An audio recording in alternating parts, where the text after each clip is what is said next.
You're listening to Champion Cinema with Chris and Chris.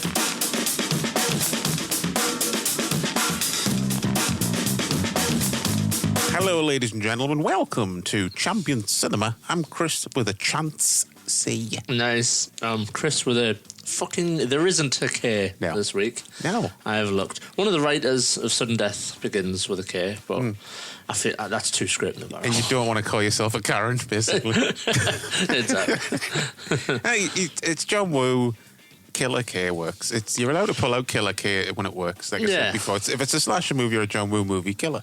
It's like the default fallback. It is, yeah. Oh, kicking, K, because Van Damme. Kicking's another. Yes, kicking. There you go. You haven't used that yet this month. Kicking K, beautiful. Week 3 of Van Damme month. We're looking at Hard Target and Sudden Death. Two movies that I feel are thematically linked by villains that I would totally portray in a movie. My kind of bad guys. Yeah, exactly, yeah. Powers Booth is just like, I don't know.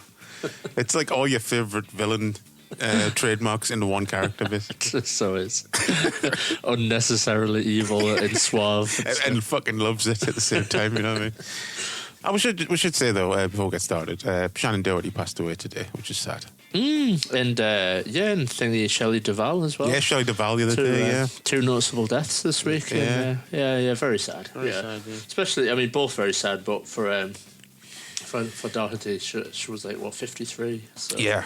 that's sad. Long battle with cancer. Yeah, I didn't know she had cancer, yeah. Yeah, sad. R.I.P. bless her. Yeah, R.I.P. Champion Cinema. So Hard Target was released in 1993, runs for 1 hour and 37 minutes, directed by John Woo in his Hollywood debut. It stars Jean-Claude Van Damme as Chance Boudreau, Yancey Butler as Natasha Binder, Lance Henriksen as Fouchon, Arnold Vosloo as Pick Van Cleef, Cassie Lemons as Detective Mitchell, Willie C. Carpenter as Roper, Elliot Keener as Randall Poe, Chuck Farrer, the writer of the film, as Douglas Binder, and Wilford Mother-Crushing Brimley as Uncle Duvet. What's it about, though? Well, Natasha Binder arrives in New Orleans searching for her missing father when she crosses paths with Chance Bordeaux. Chance. Played by, of course, Van Damme, who is a tough drifter and all-round badass. Ex-Marine, all the hard things you would need, basically. Really. Yeah. Together they uncover a deadly game where wealthy hunters pay to track and kill human prey. This, of course, puts them directly in the hunter's crosshairs. Exactly, yeah. Obviously this was like both. You would have saw this when it came out, right? Yeah. So I think we were both hyped because it was like Van Damme, basically. Yeah, it's a new Van Damme film, and we're probably fully aware of John Woo at this point, anyway. I don't think so. Do you not think? I think this was the gateway film. It has to be, yeah.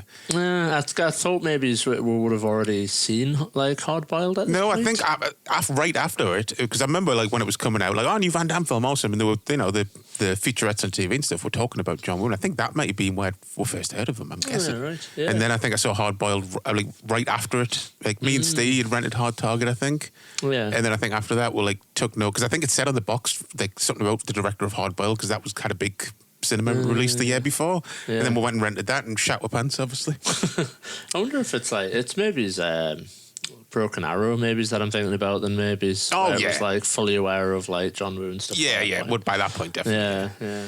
His debut, you got Sam Raimi and Rob Tapert from the Evil Dead movies producing, along with that Mosh Diamant guy who produced Double Impact that we were talking about last week. And another connection as well is Chuck Farrer also wrote Darkman, so I guess that's the connection as well with Sam Raimi, I suppose. Yeah, it's interesting, isn't it? That, as the trivia goes, that Universal were a bit nervous, rightly so, I suppose, because John Woo, didn't have a great grasp on the English language. So Sam Raimi was kind of in the wings just in case. Yeah, basically a takeover if it didn't work out. Like if it wasn't working out with like Woo and the crew and the actors and stuff. But apparently, like according to Woo, I was reading a good interview with him before from a few years ago. Like Raimi was a massive defender for him on set and like I could say that had his back. Like don't worry, I'm not going to take your movie from you type of thing. Yeah, I could say that because Sam Raimi's like an independent filmmaker. Well, that's his his roots, background, his roots. Yeah. So definitely, yeah. And I do think. There's probably very little that he had to do with the movie, but I do suspect there's some Sam Raimi DNA towards the end Oh, there's one shot in particular that I always think, where the fuck did that come from? That's reflection. Straight out of a horror movie, yeah. Yeah, I feel like, did they allow him to direct just one little shot It or feels something? like it, yeah. It seems like it, yeah. Because it does, it takes a sudden left turn and it's Yeah. like a Sam Raimi shot. Even the noise, like the fucking crazy demonic noise when he like moves away from the window, I'm like, that's so bizarre. It comes out of nowhere. Yeah. But the rest of the movie, I would say, is very much hands off for Sam Raimi. It feels exactly like a John Woo movie, pretty Yeah. much. Just you know, story wise, probably not. It doesn't have a lot of the character beats you'd find in a John Woo movie, but like Brotherhood and stuff like that. But you know, as far as just a Van Damme action movie, but directed by, it's blatantly obvious who's directing the movie.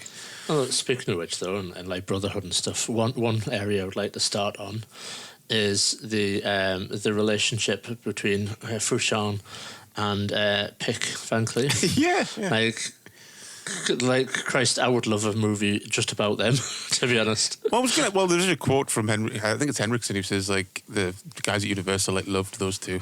And like there was talk like would love to like make a movie just about what he's got up to before this and stuff. Just they've got such great chemistry. Well, that's what I was going to say. Right? I'm sure even I read an interview with either Lance Henriksen or Arnold Vosloo once, and someone's review pointed it out, but like. It's quite possible as well that they're a couple. Yeah, reading between the lines and stuff. Like the way they bicker and stuff, and at the end when he's like, "Are you mad at me?" and I'm like, there's something about that. It's like it's there, but it's not said type of thing. Yeah.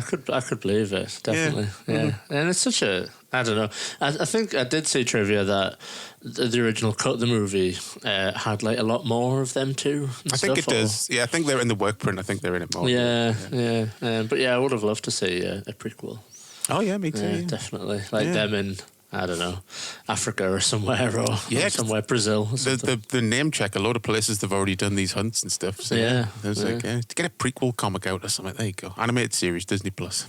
I always laugh to myself though when I think about this movie. I'm always like, oh yeah, Lance Henriksen and Billy Zane. They've smashed this movie. Smash it. Billy Zane. I'm not a big fan of Billy Zane, but I like him in Hard Target. And then I look at IMDb and go, oh yeah, it's not him. Yeah, I remember you saying that once Vosloo. before when you hadn't watched it for a while. You were like, I was fucking sure Billy Zane was in this film. It's the guy from The Mummy, man. Yeah, old Arnold. But yeah, he's very good, Arnold Vosloo, in it. He's great. Like he gives a lot of the character and stuff of this movie is because of him. A lot of the quotable lines come from him, I would say. Yeah, the whole he's running line about hurting his feelings and stuff like that. Yeah, and he says everyone's name like 3 times or something. Yeah. Whenever he's on camera. Rendell. I just love that. I bet the Americans really struggled to like identify where he was from as well. Yeah. You know, it's just South African doesn't come natural to, I guess, Americans. Maybe it's spotting the accent. It's always like that bit in Lethal Weapon 2 where they can't figure out that they're South African. It's like not German, not English, you know. Yeah, totally. There's a good quote from Vosloo though, but like, you know, as this is like, you know, we're at the height of Van Damme with the giant ego he has. Oh yeah, I've heard of this. Go on. He I love says, it. John Woo was a pleasure, but while I hate speaking badly about anyone, I don't have anything good to say about Jean-Claude. Oh dear. Yeah, well, did you see the... I don't know if it's a direct quote from him but I've often heard and read this, that basically during like between scenes, Van Damme came over to him and kind of said like, "Oh, where are you from?" and struck up a conversation. And then Van Damme apparently just angrily responded to Vosloo and said that he should go back to his own country because he'll never make it in Hollywood. Says a guy from Belgium who made it. What the fuck? Yeah, was that weird? Like, it's competition. I don't know. Yeah, it's just weird. I don't know.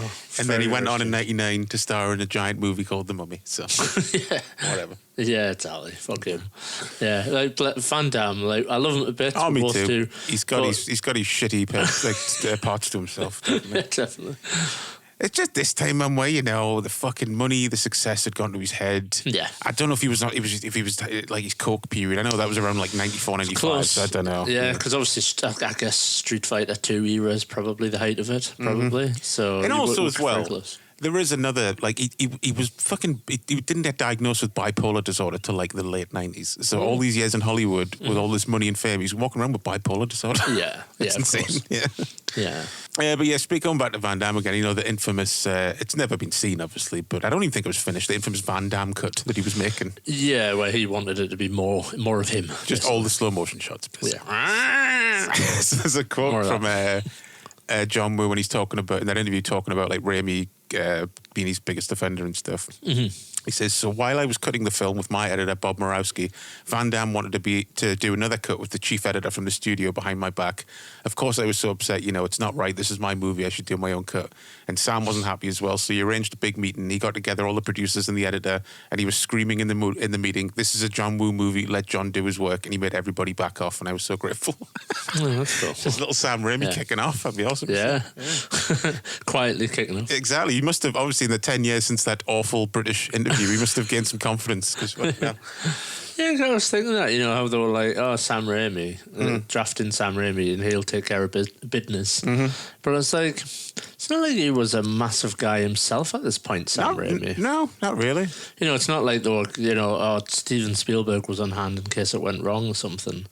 But it's like, because obviously he would have done Darkman, I guess, by this point. I think the year before. The year before. Yeah. So it's not like he had a massive name in the industry, really, apart from, Evil Dead and stuff. But, but that doesn't track in terms of him being like, this is a guy who can rely on to sort out a film. I guess they were just looking for a seasoned director who with like similar sensibilities that worked for Universal Universal at the time, and I guess he is a good choice. But I know what you mean though. Yeah, it's just interesting. You think they would have maybe chose just somebody else as well, because also he's not really an action guy, so. No, like I would understand if John McTiernan or something was like, you'd be like, that makes sense. Just interesting point. David Hevner. Yeah, yes, he would have sorted this movie right out. He would have, yeah. So going back to Henriksen though, of course we have always loved his final moments. Have I read before that was an ad lib or like an idea by Henriksen, or was it in the script? 'Cause it seemed very. Like almost like the tone doesn't match, but it's fucking genius. Yeah, it's really it's one of the more memorable scenes in any movie for me. Like just him overconfidently, like instead of just throwing the grenade away, just dismantling it. Yeah. And then what seals it for me is the hoop and the little disappointed frown. Fuck. Yeah, he kills it in this movie, Lance Henriksen. He does. Absolutely kills it. Fucking goes above and beyond, like, with performance-wise, but then just, like, doing a fire stunt and then turn it to the camera, and he's on fire for, like, a good solid, like, 10, 15 seconds. Yeah, it's crazy. Yeah. Like, obviously you can see he's got the, like, anti-fire retardant stuff on his hair. Like gel or something. Yeah. But it's such a badass scene. That first shot where you see him turning around and he's on fire in slow motion, just looks like the fucking devil or something. He does. Yeah. Lance Henriksen plays a bad guy like nobody else. He's so good. Yeah, he's so good. And all the stuff with like the single shot gun that he's got. Once again, like we said during the Woo month, like when you watch all these films in order, you always see something in the next film from the film before that John Woo really liked. Yeah. Yeah, very memorable. And I believe Lance Henriksen was like extremely happy to work with John Woo as well. I've seen him say stuff like that before. Yeah, that he was like he loved like the Hong Kong movies he'd seen, so he was kind of excited to work with him. Yeah, really cool. Yeah, Woo was quoted saying that he wanted the film to be like a modern Western. And it is in parts. Like I've always got that vibe from it, mainly from the opening fight scene.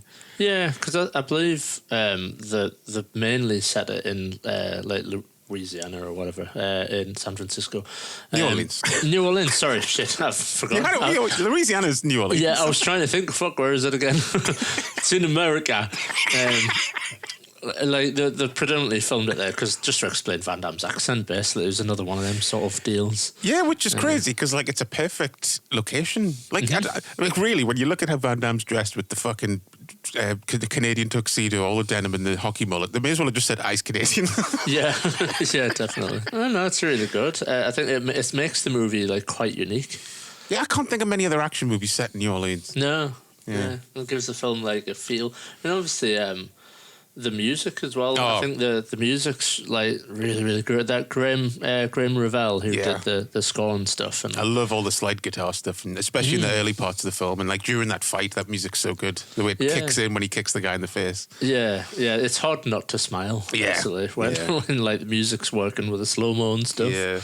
Van Damme's wearing like basically a duster, and the way he like moves it out the way of his leg like a gunslinger would to show his gun and stuff. And it also could be a nod to Mark from Better Tomorrow, the trench coat. Yeah, I think so. Yeah, there's DNA, isn't there, from John Woo's movies, basically. Yeah. I mean, throughout the entire movie, there is. Exactly. You know, all the shooting upside down with a gun, that feels very John Woo-y. Yeah. And the dove. Doves, of course. Like, that. Well, speaking of Graham Revell, like, the scene where Van Damme's like looking at the crime report and he's like looking at the dog tag, and the dove basically goes, "Look, mate." Shows him. Like, he him has the way. like a sort of link with the dove, and I'm like, it's like the crow. Yeah, which he did do the score for. Yeah, as well, exactly. didn't I he? was like, that's so weird. Main character in Birds. Yeah. Yeah, it's cool. And of course, in both of these movies, we've got two like stereotypical stock characters that we don't see anymore. One of them I'm glad, which is the one in Sudden Death. And this one, my favourite, like fat cigar chomping scumbag characters. Yeah, so it's, where did they- again, this and Crow, just some exactly. sweaty fat guy who's all like, "I'll sell my grandmother." I like to imagine it's like Gideon's cousin. yeah, just working in New Orleans. Yeah, why don't we ever see those characters anymore? Do those people like that not exist anymore? Maybe not. Yeah, the like pawn shop sort of guy, basically. Yeah, and he's always got, like, the poor character's always got some gross chewed up cigar in his mouth. He plays a good character, though. I guess he's I he's like just him. unwillingly sort of like forced into the situation by just two nasty. It just bastards. looks like he's like, not just because of like, he's always sweating and he's a big lad, but like he looks like he's just always a minute away from a heart attack from all the stress he's under from fucking Lance Henriksen. I mean, the fact that like he's passed out on his bed. And Pick is like, he just stood over him, does a karate chop at his belly. Doesn't he shout like, "Wakey, wakey, you fat fuck," or something before he just karate chops him in the gut? Yeah. What a horrible way to wake up. And then gets his ear cut off, the bottom of his ear. Yeah. But his death, though, like, like Pick just fucking puts a shotgun behind his ear and just casually blows his head off and then reacts by just going, "Oh." Yeah, it's brutal as fuck. Do you know, I think they should have gone full maniac. You wouldn't done it like, yeah. Like Just all of a exploded sudden, the audience just recoils, like, "What the fuck?" That would have been mental to see. Yeah. Yeah, because I did see that John Woo had to cut out a lot of violence from the movie. Oh, I guess. the work print is ridiculous. Yeah, they cut it right down to like 99 minutes, I think. I saw the original American cut. That's the thing. It's like, I'm comparing the work print to this version, which is the quote unquote uncut version. Like the R-rated version is fucking terrible. Like, it's no wonder it kind of underperformed because. Yeah. I'm not saying, like, people weren't going to this movie generally because it's a John Woo movie. They were going for a Van Damme movie. But when you like take all the action and just neuter the fuck out of it, basically. So like you watch this version, and the bits where like at the end where Van Damme's just unloading 5 clips into people without reloading. Yeah. Just cut that in half every time he like shoots someone. If he shoots someone 6 times, it's like twice in the R-rated version. Mad. And if you compare that to the work print, it's like even more extreme. Yeah, like, I mean, he literally shoots Pick like 20 times at the end. Yeah, I think that's a little bit longer. The bit where he, what's his name? And the big stunt guy, LaForce Thorson, Sven. Oh yeah, Sven Thorson. Yeah, when he's like shooting him, kicking him, shooting him. I think I'm sure there's an extra kick in there and more shots. Nice. It's ridiculous. Gets to the point where it's just kind of a spoof, really. Yeah. I would love to see, like, speaking of the versions, I would love to see if it was ever completed, that Van Damme, the Van Damme could have just, quote Van Damme, "People don't pay to see Lance Henriksen, they pay to see me." Yeah. Like, Jesus. You can't just have every shot be you. It's a story. Yeah. You mental. Yeah, because like to like pivot to some negatives about the movie, like I think for a change, in some ways, Van Damme is like the weakest element of this movie. In terms of his acting performance. Yeah, I think I would say so. looking cool and stuff, he yeah. nails it, and the action and stuff. Yeah. But I think in terms of acting, and it's a shame because I think like Van Damme does have the chops for it. He does. And he's proven it, and like in Nowhere to Run and stuff last week. Yeah. Very much a story driven movie and stuff. So he does have the chops for it, but I wonder if like John Woo just couldn't get the performance out of him because of the language barrier and stuff. I noticed it's mainly in the early scenes, like maybe the first half an hour, 45 minutes. Like, it seems like all his dialogue is ADR'd. Yeah. But it's not like it's just bad sound to everyone how to do it. Like, everyone else it's the on-set audio, but all his is ADR'd. And I'm like, that's funny. Was he just like phoning it in? Yeah. Quite possibly, yeah. Because that's what I mean. I just think maybe with another director, they might have kind of pushed him a bit more and went, "No, come on, you like try again, do it again, like bit more emotion, bit more passion." Yeah. But maybe it's with John Woo, he just let it slide. Woo has said that, like, he enjoyed working with them. Mm-hmm. But what he said, like, it was kind of infuriating because like he never stopped working. So like between shots and stuff, he was on the phone making deals, and like they were like, "Where the fuck's Van Damme?" And the producers and stuff were going, "Shoot, you've got to shoot." And he said, "I can't. Where's my star?" And he was off like on the phone making deals for his next movie and stuff, just constantly wheeling and dealing. And things like he had to have an extra camera there, to, like get the close-ups on like Van Damme's muscles and stuff. And John Woo was like, "I never used any of that stuff, but I did it. I just did it just to keep him happy." Keep him happy. So I imagine that's all the shots are in the Van Damme cuts that we'll never see. So it's a shame. I think they probably hurt the movie a little bit with it, like you said, and I agree. Like people primarily like seeing it as a Van Damme movie. Yeah, I think people would have just naturally seen his performance as being a little bit weak. Yeah. At least Americans would and stuff at the time and that. And, but have you heard who Woo's original choice was? yeah, was it Kurt Russell? Kurt Russell, yeah, that would have been kind of crazy. That would have been yeah. crazy, yeah. I could totally see him playing this character as well. I guess he probably wouldn't have had the accent. I would hope. No. Imagine Kurt Russell doing it. Hey, we don't know. I've never really heard Kurt Russell do accents. True, I suppose it might work. Because I do like the idea of it being set in New Orleans, and then I like the fact that the main character's got like that accent and stuff. So I think it gives it like a total different edge. Yeah, because I think like everyone was kind of like while the film was, I think even the writer had Van Damme in mind. You know what I mean? Like it wasn't like they changed it later. I don't think to set New Orleans. I think he always had Van Damme in mind. So. But what about the Natasha character? I suppose we should talk about Nat. Yeah, Yancy Butler. Yeah, she's interesting. She has an extremely 90s look about her, like fucking extremely. I think it's just like the long hair and the big eyebrows. Very like Denise Richards. Yeah, I can see that, yeah. I think she had mostly worked in TV at this point. I was going to say, what was the TV show she did after this that was like... I can't remember. It was based on a comic or something. What the fuck? I can't remember what it's called. Oh, yeah, like Witchblade or something. That's it, yeah. It had a few seasons, I think. Yeah.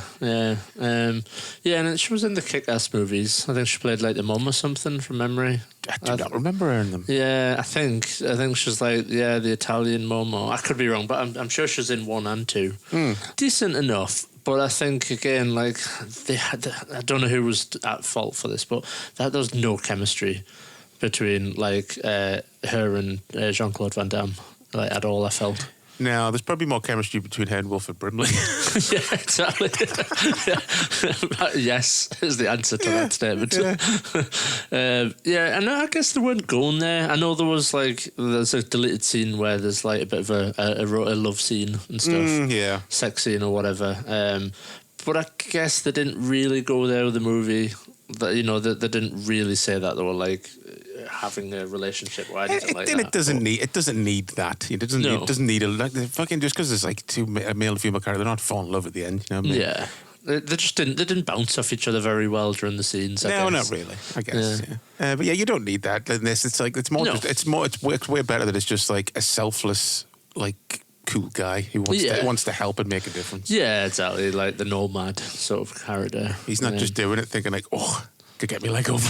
Yeah, I'll just forcefully kiss her until she loves us. Oh yeah, there's also that as well. Another sort of element of the movie that I'm disappointed with that I always forget about, to be honest, when I watch is Cassie Lemons as the detective. Yeah.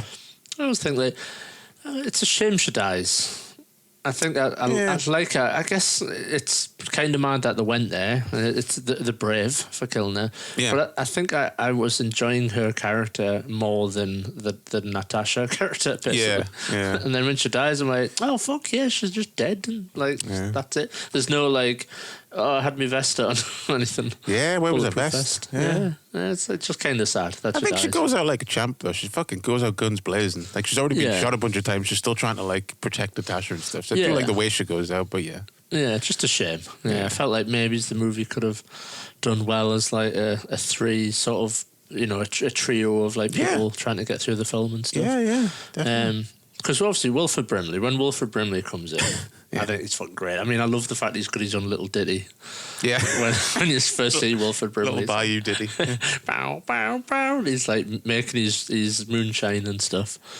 But I don't know, it just starts to feel like a different movie when Wilford Brimley comes in. In that interview I was reading before with John Woo, like he says that Wilford Brimley is his favourite thing in the movie. He's like, I don't know, Van Damme's character's quite boring, but like once Wilfred Brimley comes into the film, it just lights up, and I'm like, he's right, yeah. And he said Yeah. he said he loved the days when Wilfred Brimley was on set. He said he just felt comfortable and safe, Very good.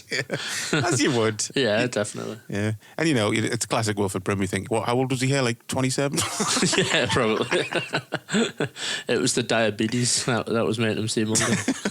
Diabetes. Classic interview. He's so good in the movie, though. He is, yeah. Just classic Wilfred. Just being like somebody's uncle. Basically. Yeah, somebody's uncle or granddad. It's just all he could do after the thing, basically. Yeah. Bombing around, shooting people like a badass with his bow and arrow. Bow and arrow, yeah. And he doesn't die, so No. I guess there's that coolness about it. They didn't kill him off. You Yeah. think they have, Oh, yeah, yeah. but he's got the old drinks. Lance Henrik just brutally tries to stab him with an arrow. I guess he finishes the movie off, doesn't he, as well, Wilfred Brimley, by Yeah. going like, "Oh, this is really bad," or whatever he says. And it goes to credits. I bet you love, I know what your favourite shot is in the movie, the fucking silver shotgun beauty shot. Yeah, yeah. I was waiting for you to say Yeah. something about the silver shotgun. Actually, yeah. When he lifts it down, I got your shotgun, and he lifts it down to say, "Whoa." And then he throws it in slow mo, blows the dust off in slow motion. It zooms in on it like it's. I did laugh though when the camera kind of like dollies over to the Natasha character, and she's just kind of in the background going, "What the fuck?" going on here? Yeah, what's the relationship with his shotgun? Like, how many guns have we seen today? Yeah, he looks proper happy to have yeah. his old silver shotgun. You can't beat a chrome shotgun. It's very nice. I'm not a fucking gun fanatic or anything, but I don't know. There's something nice about silver gun. Yeah, I've not seen enough of them. And obviously, I wonder if it's literally the same gun from Hot Wild. It Potentially. might be, yeah. Yeah. Just, you don't see many chrome shotguns. Not really, So. no. And of course, with the big action finale, which is a good, 25 minutes in length, when they get to, the Mardi Gras graveyard, they call it, with all the floats in it and stuff. Yeah. It's such a good location for a shootout, though. Yeah, they do a lot with it. It has, a lot of character. It's, appropriate to the place they're in. And stuff, so I always like films that use the DNA of where they're shooting. Yeah. So Rocky and Philly and all that sort of stuff. And, so it does really well. It's not just a random oil factory or some shit like Or that. a warehouse or something. Yeah. Yeah, it's there's stuff there that can tell. So even if you just watch the scene out of context, you'd be like, "Oh, I'm guessing that's set in New Orleans or something." Then Yeah. sort of thing. I mean, it technically is a warehouse, but No, but what's in it is different. That's what I'm trying to say. Yeah, no, that's totally what I'm trying to say. Yeah, it's the stuff there and stuff. It very feels appropriate for the movie, and it just gives them a lot to do. The stuff, all the smashed up windows and stuff. And Oh, yeah. Van Damme's fucking Tarzan swing, which is straight out of Hot Wild. Let's face it. Yeah. Also, the bikers. Yeah, yeah, Like I said, another thing, he was like, I like that. I want to use that again. yeah, definitely. And there's a moment that, when they both go back to back, him and Pick, and they stop reloading. I was like, he uses that again in Face Off. Yeah, it's a massive carry forward. Yeah. I noticed as well. Obviously, the bit in the hospital in Hard Boiled where they're shooting at each other through the glass. Yeah, that's redone That's here. redone here. Yeah. Yeah, and I was like, that's totally a carryover. Yeah. The one thing that I did pick up on with this movie, where I don't think I have noticed it, but probably never thought about it, is early on in the movie the setup that there's a whole police strike going on. Yeah, because I always forget about that as well. And then when I'm watching the opening scene, I'm like, where's the police? Yeah. They're really blowing shit up with rocket launchers. Yeah, I guess it's just a quick little thing they toss in there to go, yeah, that's why. I guess why they're successfully doing all these hunts. Yeah. Because the police aren't actively patrolling and about. And then, that's why they're able to shoot people in the middle of the street and stuff as well. But I think though, considering it's supposed to be, I think it's supposed to be all the New Orleans police have gone on strike. Yeah. I think if a giant city like that went on a police strike, I'm sure the government would send the National Guard in. Probably. Just to keep an eye on things. It wouldn't just be a lawless sort of free for all. It wouldn't just turn to fucking Mad Max all of a sudden. Start a RoboCop 2 or something. But my favourite thing, moment from the end fight, is when Wilfred Brimley takes a shot in the leg, and then Natasha throws Van Damme the second gun. And Yeah, you know what's going to happen after that, don't you? Yeah, two Berettas. Two You just gotta Berettas. have it. Two Berettas, though, plus kicks. That's why this is perfect. Yeah, it is, isn't it, really? Fucking chef's kiss when that bit happens. Yeah. I really like that she gets some action as well. Once again, it's just a bit from Hot Boiled. Yeah, it just comes around the corner, the guy. Doesn't smack her like in Hard Boiled, just calls her a fucking bitch. Although she does get a smack earlier in the film. She does earlier, yeah. Yeah, that bit's ridiculous, really, when you think of it. It's like, well, I guess no, because now the police strike The thing. police, 'Cause I'm always like, once again, like, it's the middle of the fucking day. Yeah, they're just gonna mug her, and like one guy's like, mugging's not enough, I might rape her as well, Yeah, pretty much. fuck yeah. It's like implied that he's gonna like have a go at her. But yeah, no, it's cool because I think I have seen a quote from the actress that says like she never liked this movie because she's the damsel in distress, She is. basically. Yeah. But at least she does get like her own back at the end, like I said, when she just blows that guy's nuts off. Yeah, shoots him like 5-6 times. The dude that essentially looks like Clint Howard, like hat check. I was like, is that Clint Howard? Is that how Clint Howard is? Just gruffed up with a bit more of a beard, but it's not Clint Howard. Sadly. He's like the same dude who like just his accent's just grit when they're battering Van Damme to like get him to fuck off basically earlier in the film where they like smash his knee up and he says and tell your girlfriend to point her titties north and step on the gas. I just always found that line funny for some reason. Yeah, and I actually made note of that line. Yeah, it's like it's ridiculous. Point your titties north. Step on the gas. He's got like one of those voices. It's like very jazzy voice. I think that's why I thought like, is that Clint Howard? Because he kind of does that sometimes. It's cool how Mick Foley has a cameo. I was thinking that as well. As the first guy, well, basically Natasha's dad, I guess. Yeah, that's the writer, Chuck Farrer. Yeah, he just something about the beard and stuff. There's one shot in particular where he really looks like late 90s Mick Foley. I'm always like, that's so bizarre. I always like imagine that it's just, he's on the run from WWE. He's trying to leave WWE at that point, or WWF, and they were chasing him down. Vince had hired some guys to get him back. It's my headcanon story. Although, if you go by the time, he would have been trying to escape WCW at this time. True, right. It's Ted Turner's lads coming up. And of course, any film that ends with Creedence Clearwater Revival, it's good in my book. No, yeah. What a lovely way to end the movie. It's a great way to, just a feel good sort of way. I can imagine walking out the cinema without blaring would have been a good moment. Oh, yeah. Yeah, definitely. Big stonker in your pants. And obviously with the one-liner to finish the character off as well, that hunting season is over. Oh, yeah. It's good. Although I'm sure that conversation doesn't make sense. Because there's just one line either Van Damme says and like Henriksen's response or the other way around. I'm always like, what? But I can't remember what it is now. Yeah. Yeah, it's just I'm sure it feels like there's a line missing or something. I don't know. Or maybe I'm just mishearing what Van Damme's saying. Probably it was just cut out something. Yeah. I don't know if you were going to say before about there's another line, but one line that I really like as a villain is when Lance Henriksen says like "load me."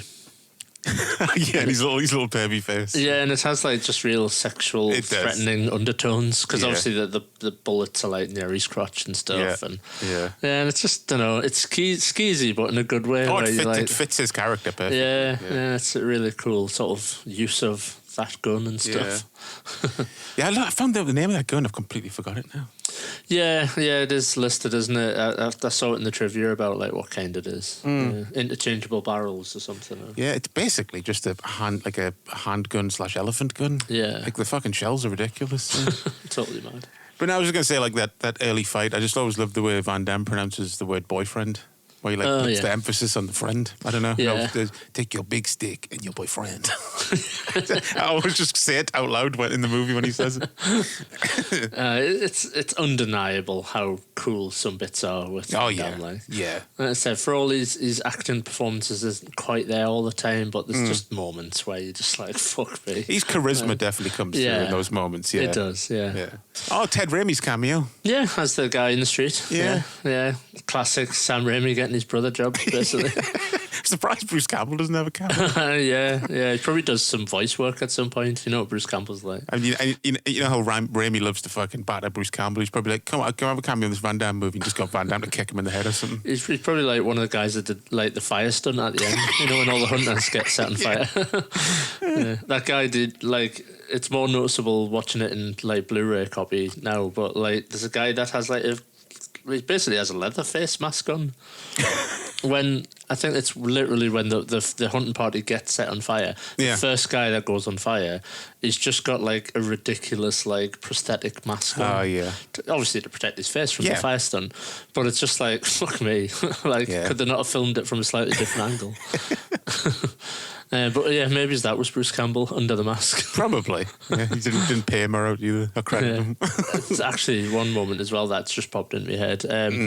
The bit where Van Damme obviously turns Nat's proposal down about hiring him for a couple of days. Yeah. And then he finds out that he's not going to be able to go on the ship without his union fucking whatever. His payment or something. Yeah. And then the slow-mo reveal of him behind the barrels. Oh, yeah, I forgot about that. And it's just one of them moments where you just can't help but just snigger and chuckle and go, fucking hell. Because the music's all bam, bam, bam, bam. And a slow-mo reveal of him behind the thing, and she takes the sunglasses off, like, what the fuck? Yeah.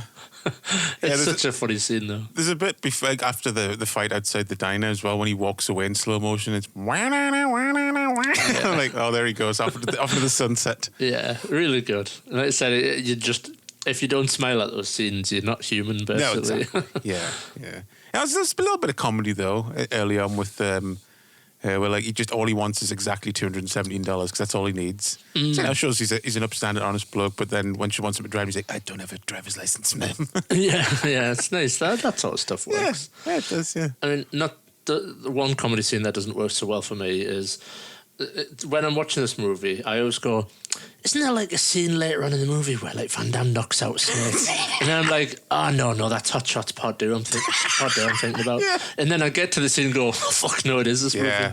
He literally knocks out a snake with a punch. Fucking sparks out a snake. Yeah. It's like, come on, it is like just this ridiculous rubber snake. That goes. Yeah. Like it's not done that much more goofily in Hot Shots Part 2. It's weirdly out of place in this film, isn't it, really? And then the snake gets its head blown off as well. Aye, that's a bit much. With the elephant gun. So yeah, they could have done without that whole snake bit. There was storyboards on that interview of like the early version of that, which didn't include Van Damme punching a snake. So they maybe should have went with that. Yeah. I mean, that is one moment from this film people remember, just because it's kind of daft. Yeah, I mean, it's cool how it's used to effect where the guy gets bitten on the face by it and stuff. Yeah, I like that, but they could have just done it without him knocking the snake out. I wonder if any fucking Yahoo ever tried that, like went out drunk in the swamp and tried to knock out a rattlesnake. Immediately got bitten in the fist. Yeah, it does not work. Do not try to punch the cobra or a rattlesnake or anything like that. No. So overall, I love the film. It's a really fun movie, and like it's still my favorite of the American action, like John Woo action movies. Oh yeah, head and shoulders above for me. Yeah, definitely. I mean, Face Off's really good, but I've always liked Hot Target more. It just does more for me, like from what things I like. You got Van Damme action, you got the Lance Henriksen, Arnold Vosloo, just are great. It's crazy that I guess this is like it is the first, isn't it? Thinking about it, the first movie with a nation director, American movie. Yeah, it was. Yeah. Yeah. So that's like a part of history in itself. It's hilarious, though, isn't it? How like Universal were like, oh, I don't know about this, an Asian director. How's this gonna work? And then fucking, I don't know, 6 years later, they're just like, do you want to come over and make a film? Yeah, please. Like fucking getting Chai Hawk, Ringo Lam over and everybody. Yeah. So as for sequels, there was a sequel in 2016 just called Hard Target 2. Totally unrelated, but it says homeboy Scott Adkins. Yeah. And that Robert Nepper guy, who I've always thought was very Lance Henriksen. So I guess they saw that and were like, he'll do. Yeah. And I think he even uses the same gun. Yeah. Have you seen it? No, never seen it. I've heard it's not very good. But we'll have to maybe do 1 month where we do, like sequels. I was going to say that we could do Van Damme month .2. and just do the sequels he wasn't in. Yeah, yeah. Like we were talking about last week. All them Universal Soldier movies. And Oh, yeah. Well, we've been meaning to do them for ages. Like, not the later ones, the 2 and 3 ones are like Yeah. Burt Reynolds and Gary Busey. Weird. Yeah, bizarre. As for which, the US Kino Lorber 4K, you've got the unrated cut. And then a commentary with Brandon Bentley and Mike Leader. New interviews with Wu, Henriksen, Yancey Butler, and stunt coordinator Billy Boynton. So very nice. It's nice to have some new stuff on there. Yeah. Here we go again with just Germany putting out insane releases. A German 4K release from a company called PlayOn Pictures. You got the unrated version in 4K. Then you've got Blu-rays of the unrated cut, the R-rated cut, and then the work print. Yep. Plus all the interviews from the Kino Lorber disc and a bunch of vintage making-of featurettes. I'm like, that's mental. Yeah. Germans have the best releases seriously. when it comes to like, oh, I wish this had a good release. Just look for Germany, and they probably do. Yeah, because I think it doesn't get much love in this country, right? Our target in terms of obviously we've got the unrated cut, I guess. Yeah, I was going to say, we had the uncut version on video back in the day, which is like the opposite way to how it always was. Yeah. But it's just a shame that it's never been a movie that's had a special edition or anything where it's got lots of extra features. It's always just been the movie and that's it. That's more universal, I guess. It is. Sometimes it can be weird and shitty like that. Yeah. I believe, though, I did say something about the hard-boiled release, the Criterion hard-boiled Blu-ray release. Yeah. Randomly has a making of Hard Target on as one of the extra features. Oh, okay. It's like a 30-minute making of feature. That might be on the German 4K as well. There was a bunch of making ofs from the time. Yeah. Yeah, so it's kind of cool. Yeah. No artwork. Well, there was one I found, but I couldn't find out who the fucking artist was. No, it's not been one that's received a lot of love, unfortunately. I don't know. Just guess it's not everyone's favourite movie, sadly. Yeah. And no figures, no Hard Target video game. I mean, it's dying out for it, isn't it? It really is. Christ, I would fucking love if a video game. Action figure wise. Yeah. Like, oh god, I would love like a Van Cleef figure. Yeah. I would love Van Damme with his little mullet and his duster coat and stuff. Yeah, there's just so much you could do with this movie. Silver shotgun. Yeah. Wilfred Brimley figure. Well, that's what I really want. I want the Uncle Duvet figure. Yeah. Comes with like a little drink canteen. Little flask, and stuff. yeah, and a little jar moonshine and stuff. Fucking hell. Somebody should do that. I know. Champion Cinema. So, a few years later, Sudden Death was released in theatres in 1995. Right. With a runtime of 1 hour and 51 minutes, so a little bit more on the long side. Yeah. Interesting fact about it, the story was based on a concept by Karen Elise Baldwin, wife of the then Pittsburgh Penguin owner, Howard Baldwin, who also produced the movie. Mm-hmm. Directed by Peter Hyams, who also did Time Cop as well. Of course, starring Jean-Claude Van Damme as Darren McCord, Powers Booth as the despicable Joshua Foss, Raymond J. Barry as the Vice President, Whitney Wright as Emily McCord, Ross Mallinger as Tyler McCord, and who's... I didn't write the kid's name down. Shit. The other girl. Oh, yeah. And the little girl. Sorry if you're listening, I've cut you out. I didn't write it down. And a few other people, but I'm not going to go through the list. Because it can't be asked. We spent too long talking about Hard Target. Exactly, that's what I'm thinking about. So what is the movie about? Well, when a terrorist group hold the vice president hostage during the finals of the Stanley Cup and plant explosives all over the arena, it's up to ex-fireman Van Damme to find the bombs and save the day. It's essentially Die Hard in a hockey rink. I'm sure that was how it was sold as well. Yeah, I think very much so. Yeah. There was someone, she just went in an office and went 4 words, Die Hard, hockey rink, and then they were like, sold. I think, when was it, 1988 or something, Die Hard? Yeah. So you're still like, it was in everyone's hearts and minds, and I guess Die Hard probably was still smashing it, even on video and stuff. Yeah. At this point, so yeah, it's just... And this came out like the same year. I think it was the same time, but the same year as Die Hard with a Vengeance as well. So yeah, of course, yeah. So yeah, I think it accomplishes it in many ways. I think it's a really strong movie. To be fair, Sudden Death. I think it's one of his more underrated ones from that like post. Because like Street Fighter's coming up, and everyone, I guess, always says like downhill. Like it starts to go a bit downhill from there. Yeah, so like that mid to middle period of the 90s. Like it's just a strong one. Yeah, it's interesting though that apparently it started out as a spoof. Like not with Van Damme, but the original script was just like a spoof script of action movies. But then, sure. though, the guy who wrote the final version of the script is Gene Quintano, and who directed and wrote Loaded Weapon 1. God. So, like, the guy that would go, like, had already done one of our favourite all-time spoofs, ended up writing the serious version of the movie. Just bizarre. And apparently the only thing that's left over from the spoof is him fighting the mascot. Yeah, yeah. I mean, that's very much like a spoofy sort of thing, isn't it? Exactly. Yeah. I've just remembered as well. I've just realised. I think I said the girl's name. Did I say the girl's name? I did, didn't I? Well, find out when I edit. Whitney Wright. Oh, yeah. Okay. I'll just get out of it. Fucking idiot. Yeah, as you said, Van Damme's second movie with Peter Hyams. Yeah. And he would do another one with him in 2013 called Enemies Closer. And he would eventually go on to work with his son, John Hyams, a bunch of times as well. Yeah, that's Did cool. a movie called Dragon Eyes, which Van Damme only has a small part in that. And then the two Universal Soldier sequels he did, like, not like after the return, like in the 2000s, were called Regeneration and Day Reckoning. Yeah. Day Reckoning is such a fucking weird movie. Is it? It's just tonally, like, super dark and violent. Yeah. Yeah, I don't think I've ever seen It's it. like Gaspar Noé, like the guy who did Irreversible. It's like he was hired to do a Universal Soldier movie. Yeah, right.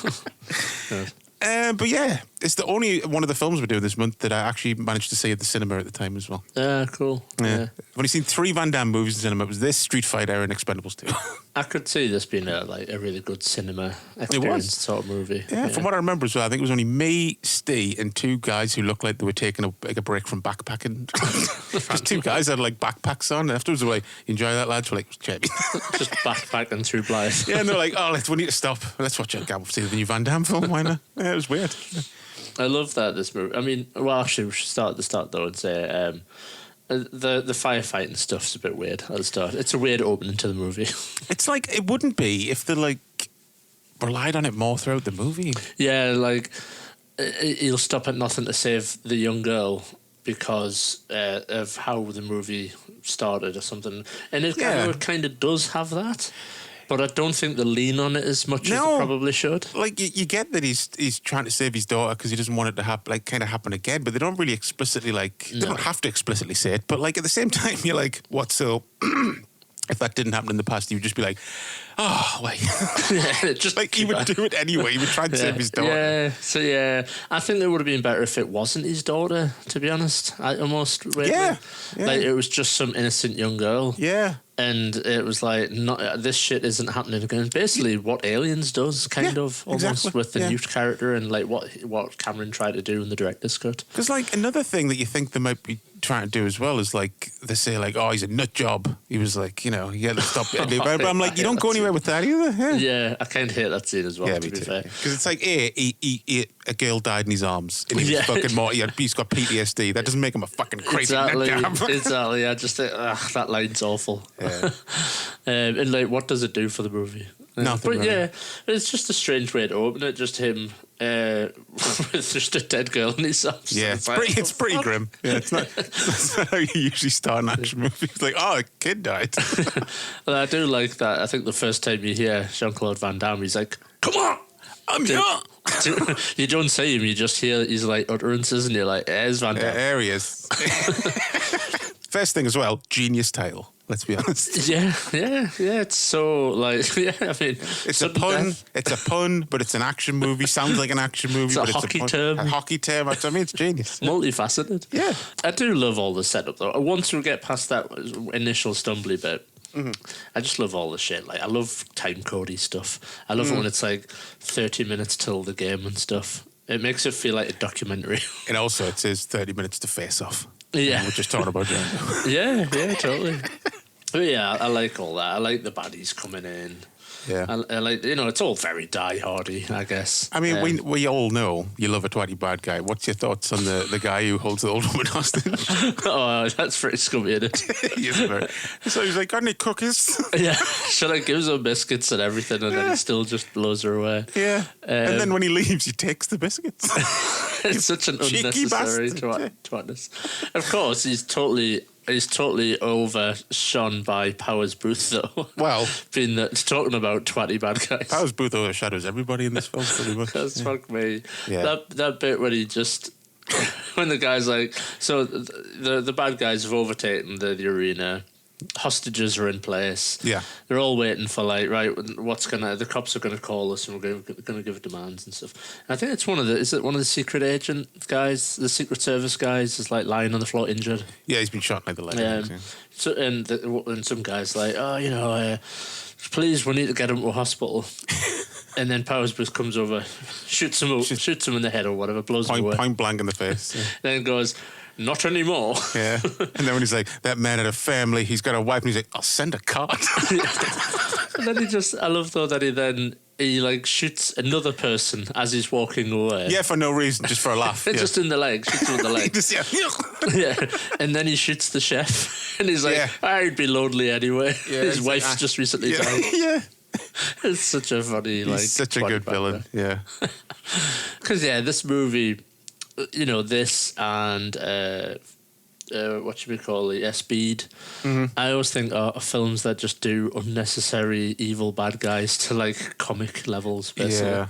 Because I was just thinking, like, when people talk about the 80s, 90s movies, like movie action villains, like no one ever mentions Powers Booth in this. Probably just because it's like a sort of lesser Van Damme film. But he's up there with like Hans Gruber, I think. Yeah, so good. Yeah.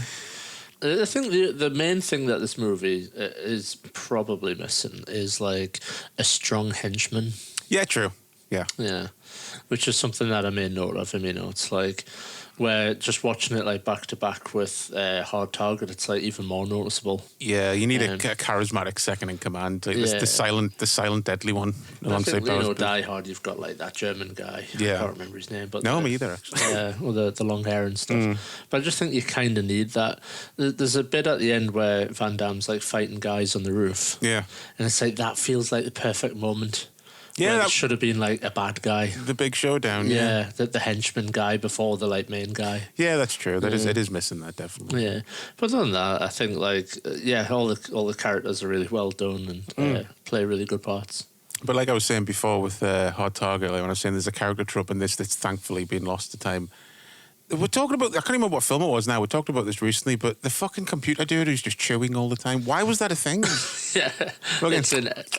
I'm typing, I'm like, why the fucking always got to be chewing? I'm sure it comes from Die Hard.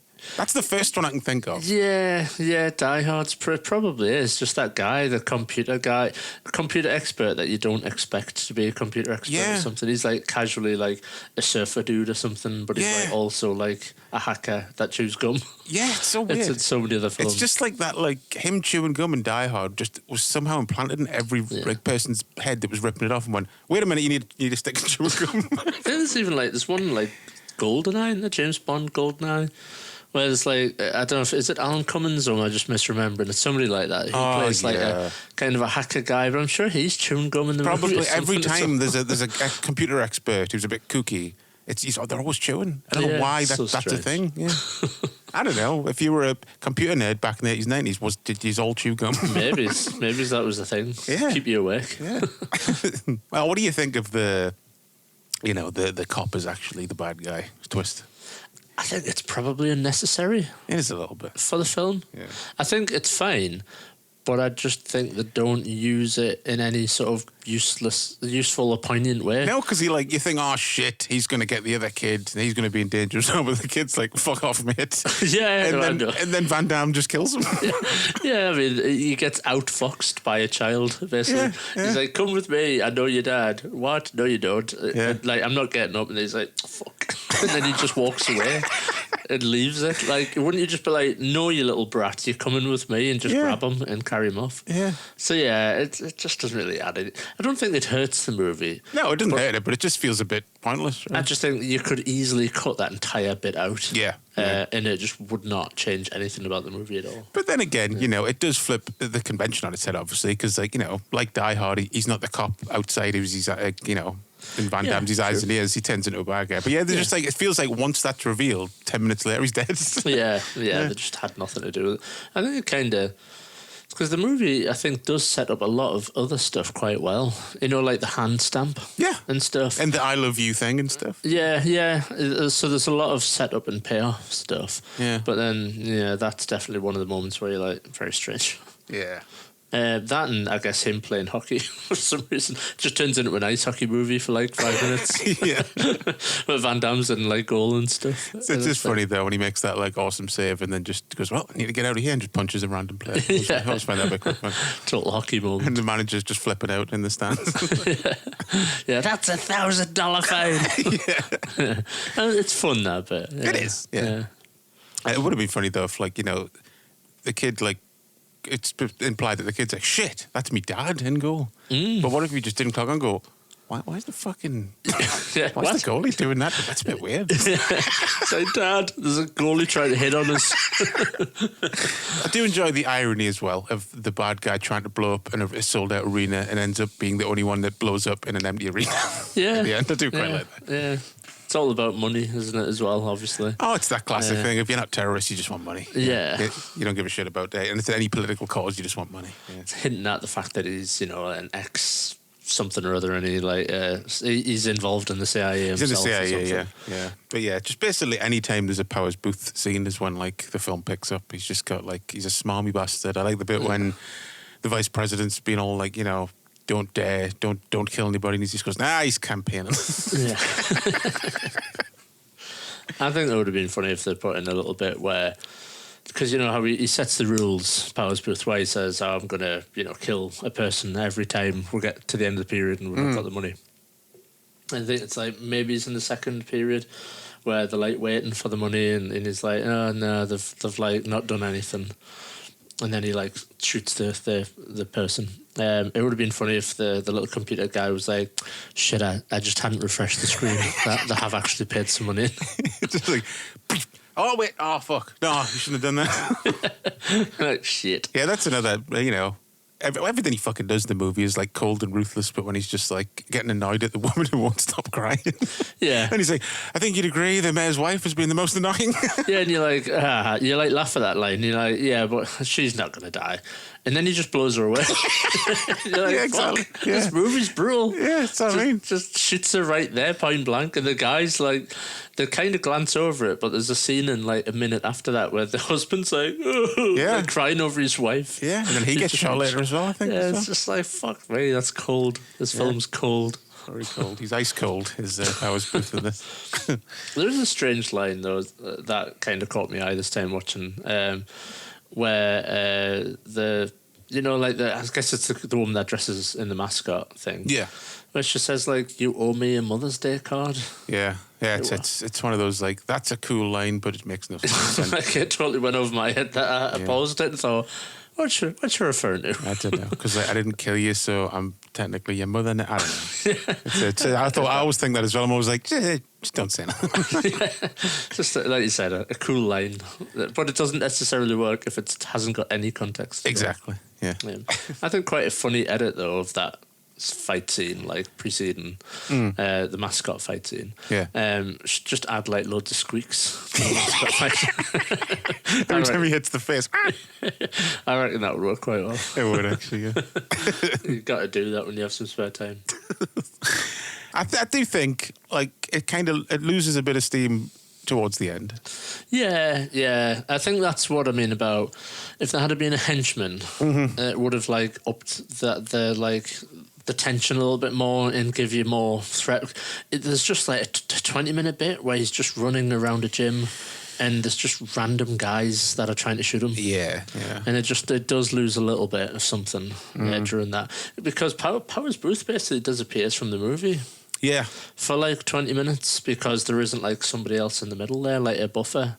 It's almost like, I guess it links back to the cop guy. Maybe the cop guy should have been that henchman. I was just thinking that the cop guy should have turned out to be like the henchman he has the fight with at the end, like towards the end. Yeah. And he's like a bit tasty, you know, he's got the kicks and stuff. Yeah, he knows judo or something. Yeah. They always loved judo. Yeah, they could have made Seagal that character. That would have been an even bigger twist.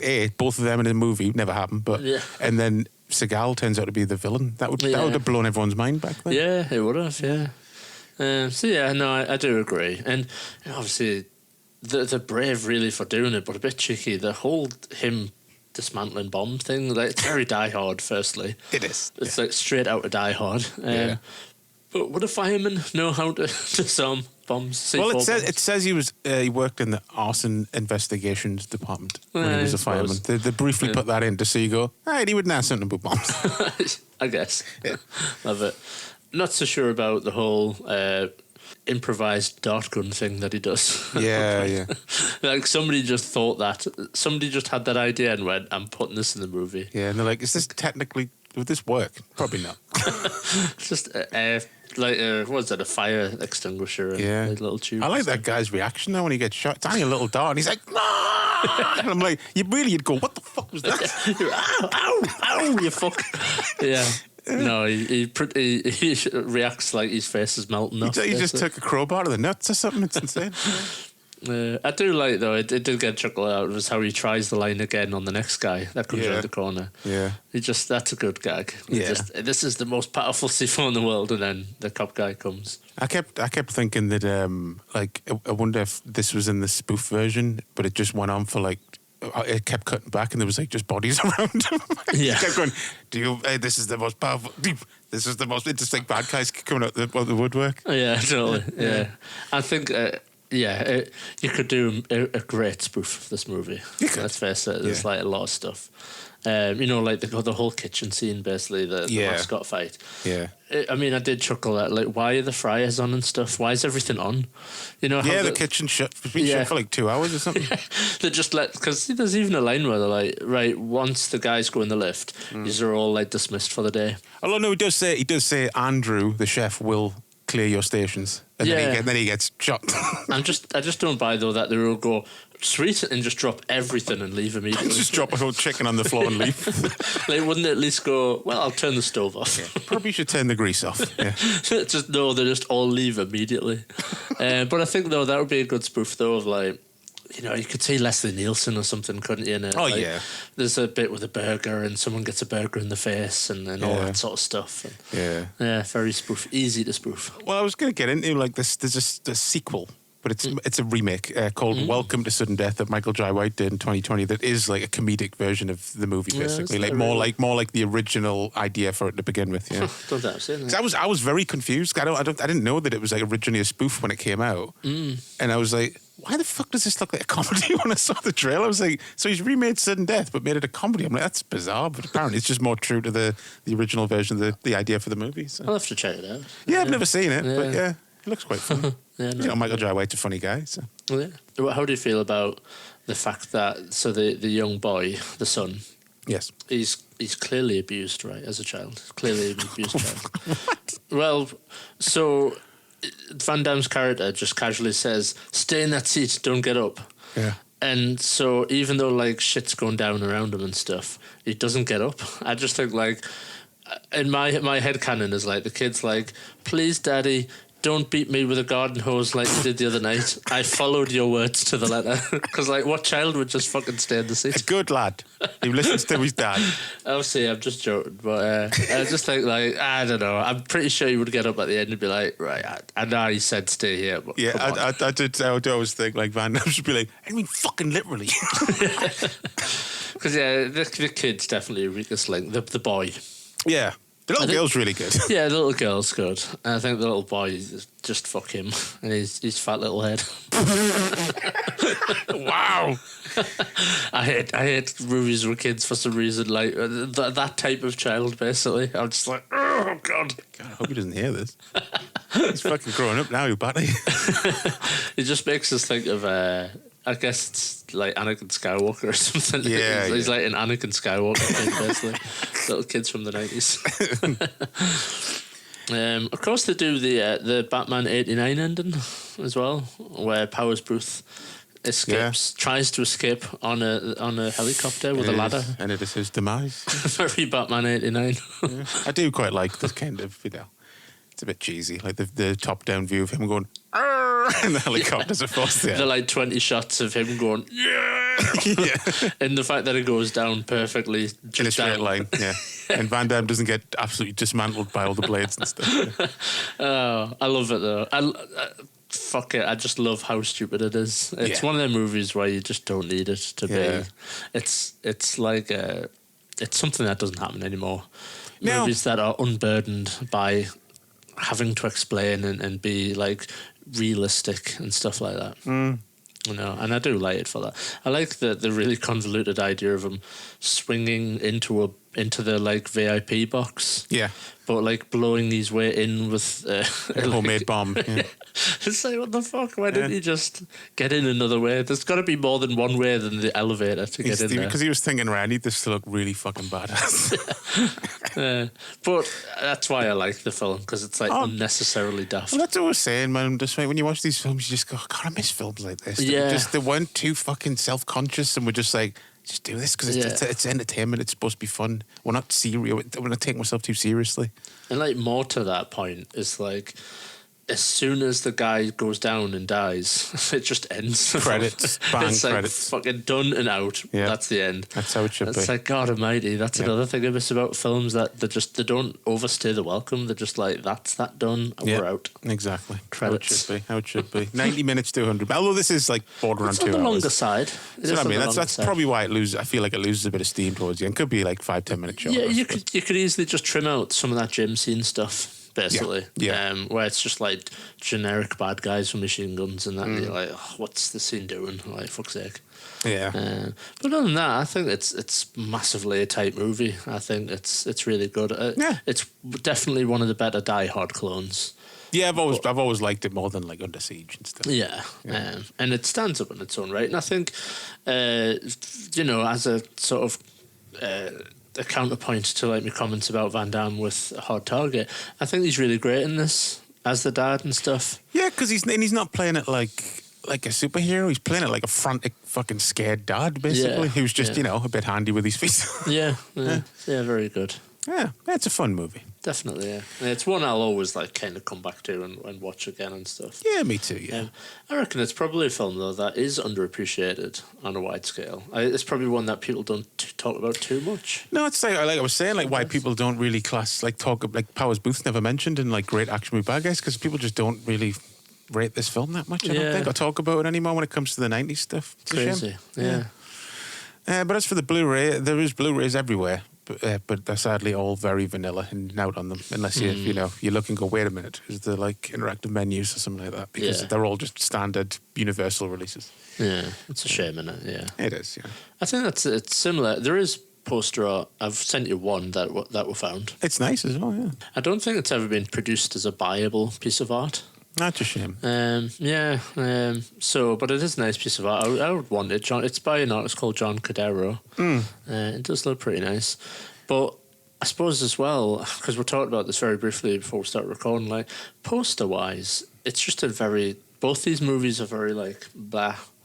And I guess we're like very deep into this era of posters don't matter anymore sort of stuff. But it's sad, Hard Target and Sudden Death have very just generic posters. Yeah. There's no variety. I like the simplicity of the Hard Target poster of just him in the cutout of the arrow. I've always thought that was quite an eye-catching image. But yeah, and like you just don't find as many like alternate artwork from different countries around this time. This is when they don't seem like they were just like, right, here's the base artwork, put your title on it, and then that's it. You know?